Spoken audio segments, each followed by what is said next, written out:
Hello everyone, and you're welcome to today's tutorial, and I still remain your shoemaking made easy tutor Odurole Mojibola. And today I'm going to be showing us how we can work on this particular accessory that we have on this double strap slide for men. I want you to sit back, and I'm gonna be right back. So you can see the accessory. I actually bought this as an accessory in the market, so it's something you can get. We're going to be using the rivet and the eyelet as well. So you can see how the accessory is. I'm just trying to see how I can actually fix it on that strap. I want to believe you might have seen this sandal before, but you're just not sure of how to go about the accessory that's on it. So you don't have anything to worry about. Just show them the accessory in the shoe material store, and they will give you samples of what is available. So position it at about 1 centimeter away, 1 centimeter away from the edge of where you have your extended strap. So, and you can use a punch plier to open it. You can also use a seam ripper.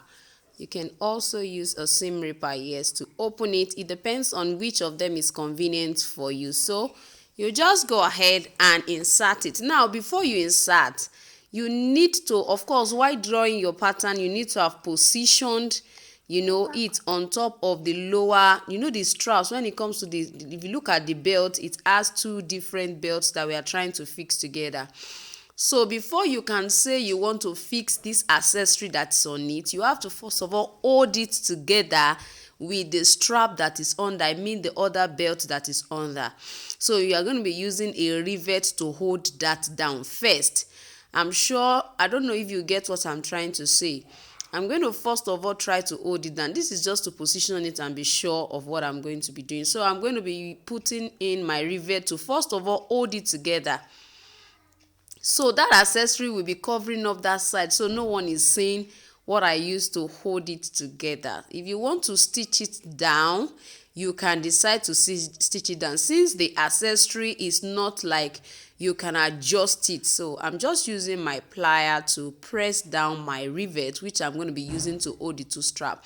If you want to stitch down, you can stitch down. As you can see, I did not actually stitch the edges. All I did was to use my contact cement adhesive to hold it properly. Now, when you want to fix the accessory, you can see the way I folded the lower belt. So you have to fold it so that it will, be inserted easily. It will not be, the lower belt will not be disturbing it. So it's actually majorly about this particular accessory, because you see the way I pressed it. So after you insert it like that, you turn it outward, because it will definitely not go inward. So just turn it outward and you find out that you have fixed that particular side. Now you can decide to unstitch the part you saw me stitch. I've taught us how we can use our fake to actually create, use our fake to create a kind of consistent and stitching process. So maybe you would need to get to watch the video so that you'll be able to know how you can just unstitch. This is actually a simple design you can work on without thinking of stitching anything. So I want to fix the eyelet now. The grommet is also part of the accessory we are using for this particular men's sandal. So I need you to really try your hands on this. Even if it's your first time, please try your hands on it. And if you're watching my channel for the first time, please ensure that you subscribe to my channel. Please do subscribe. I, as much as possible, upload like 3 times in a week, twice on shoemaking, and the third one, which is on Thursdays, I try as much as possible to talk about businesses, how you can grow your businesses. So insert the eyelet, which is some people call, of course, it's also called a grommet. So insert it. There is a plier that is used to set it. You can also use, and if you are very careful, you can actually use like a metal, like your plier. There's a way you can actually use your plier if you don't have this tool.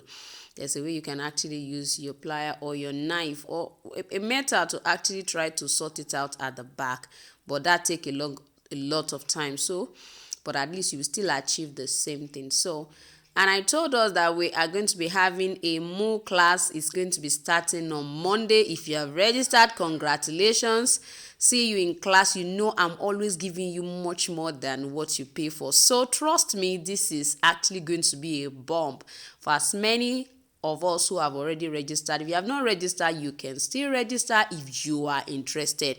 Like I said, please, the bonus is no more available. The discount is no more available. Please don't make payments. I saw some people made payments after, and I think I've refunded those who did not understand what I was saying. So please just bear with me. And I want to say thank you once again for joining me today. Let me know in the comment section if you would like to know how I went about the sole. Of course, I've taught us this also on this channel, how you can create this kind of sole. And I still remain your tutor, and I'll see you next time. Bye.